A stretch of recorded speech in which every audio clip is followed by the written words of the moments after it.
இன்றைய நாளிலே எங்களை மீட்டெடுக்க இந்த இயேசுவானவர் இந்த உலகத்திலே எங்களோடு இருக்கின்றார் என்பதை கர்த்தாவே மக்கள் அறிந்து கொண்டதற்காக உம்மை நன்றியோடு ஸ்தோத்திரிக்கிறோம். ஒவ்வொருவரையும் நீர் ஆசீர்வதியும். கண்ணீரை துடைக்கின்ற கடவுள், பாரங்களை ஏற்றுக்கொள்ளுகின்ற கடவுள், ஆண்டவரே பாவங்களை மன்னிக்கின்ற கடவுள், நீர் எங்களோடு இருக்கின்றீர். நன்றியோட ஸ்தோத்திரிக்கிறோம். இங்கே கூடி இருக்கின்ற ஒவ்வொரு மக்களையும் கரங்களிலே கொடுக்கிறோம். ஒவ்வொரு மக்களின் குடும்பங்களையும் கரங்களிலே கொடுக்கிறோம். ஏதோ இது பார்வைக்காக அல்ல ஆண்டவரே, இது ஏதோ பார்வைக்காக அல்ல, எங்களை மீட்டெடுக்கும் பொருட்டாக இயேசு சிலுவையை ஏற்றுக்கொண்டார்.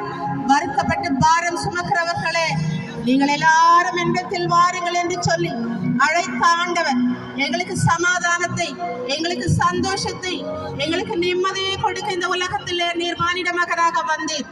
சிலுவையை ஏற்றி எங்களுக்காக நீர் பாதிக்கப்பட்டீர் என்ற உண்மை இந்த மக்கள் ஏற்றுக்கொண்டதற்காக உம்மை நன்றியோட ஸ்தோத்திரிக்கிறோம். இதை ஒழுங்கு செய்த ஒவ்வொருவருக்காக ஆயருக்காக உமக்கு நாங்கள் நன்றிகளை எடுக்கின்றோம், துதிக்கிறோம், ஸ்தோத்திரிக்கிறோம்.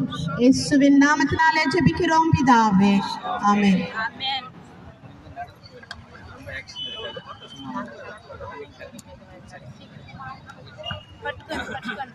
ఇక్కడ నుంచి యాక్షన్ కొంచెం తక్కువ ఉంటుంది, కొంచెం స్పీడ్గా నడుచుకుంటాం.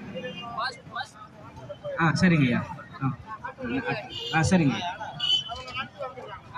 நாங்கெல்லாம் ஸ்பீடாக நடந்து வந்துடுறோம். అయ్యో